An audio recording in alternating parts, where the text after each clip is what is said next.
ನನ್ನ ಹೆಸರು ಬಂದು ಗೋಪಾಲ್ ಅನ್ನೋದು. ನಮ್ಮ ಊರು ಬಂದು ಮಂಚೇನಹಳ್ಳಿ ಸರ್. ಇದು ಬಂದು ಶ್ರೀನಿವಾಸ ಸಾಗರ ಶ್ರೀ ಕ್ಷೇತ್ರ ಶ್ರೀನಿವಾಸ ಸಾಗರ. ಇದು ಬಂದು 850 ವರ್ಷದ ಪುರಾತನ ಕಾಲದ ದೇವಸ್ಥಾನ. ಇದು ಪಲ್ಲವರಾಜರ ಕಾಲ ಪ್ರತಿಷ್ಠಾಪನೆ. ಇದು ಬಂದು ನೀವು ಒಳಗಡೆ ಹೋದರೆ ಸ್ವಾಮಿ ಬಂದು ಎತ್ತರ ಇರ್ತಾರೆ, ಅಮ್ಮನವ್ರು ಬಂದು ಈಕ್ವಲ್ ಆಗಿ ಇರುತ್ತಾರೆ. ಬೇರೆ ಕಡೆ ಇಲ್ಲಿ ಹಾಗಿಲ್ಲ. ಸ್ವಾಮಿಗೆ ಬಲಗಡೆ ಬಂದು ಕುಳ್ಳಕ್ಕಿದ್ದಾರೆ, ಸ್ವಾಮಿಗೆ ಎಡಗಡೆ ಬಂದು ಎತ್ತರಕ್ಕಿದ್ದಾರೆ. ಅದೊಂದು ವಿಶೇಷ. ನೀವು ಎಲ್ಲೇ ದೇವಸ್ಥಾನ ತೊಗೊಳ್ಳಿ, ಅಮ್ಮನವ್ರಿಗೆ ಮೂಗುನೊತ್ತನ್ನು ಇಡೋಕ್ಕಾಗಲ್ಲ. ಇಲ್ಲಿ ಅಮ್ಮನವ್ರಿಗೆ ಇಬ್ಬರಿಗೆ ಮೂಗುನೊತ್ತನ್ನು ಇಡಬಹುದು. ಅದೊಂದು ವಿಶೇಷ.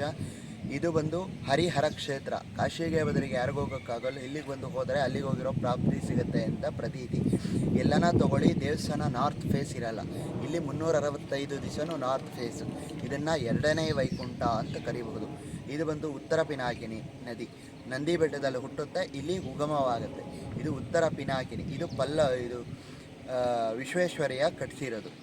ಇದು 850 ವರ್ಷದ ದೇವಸ್ಥಾನ, ಪಲ್ಲವರಾಜರ ಕಾಲದ ಪ್ರತಿಷ್ಠಾಪನೆ. ಆ ಕಡೆ ಈಶ್ವರ.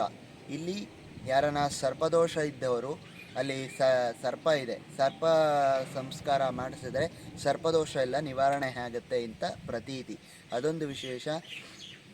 ಇಲ್ಲಿ ಸ್ವಾಮಿ ದರ್ಶನ ಆದರೂ ಯಾರ್ದಾನ ನೆಗೆಟಿವ್ ಫೋರ್ಸ್ ಏನಾನ ಕೆಟ್ಟದೇನಾನ ಇತ್ತು ಅಂದರೆ ಎಲ್ಲ ನಿವಾರಣೆ ಆಗುತ್ತೆ ಅಂತ ಇಲ್ಲಿ ಪ್ರತೀತಿ. ಅದೊಂದು ವಿಶೇಷ.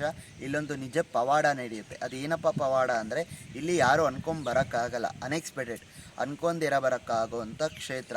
ಇಲ್ಲಿ ಇಷ್ಟು ವಿಶೇಷ ಸರ್.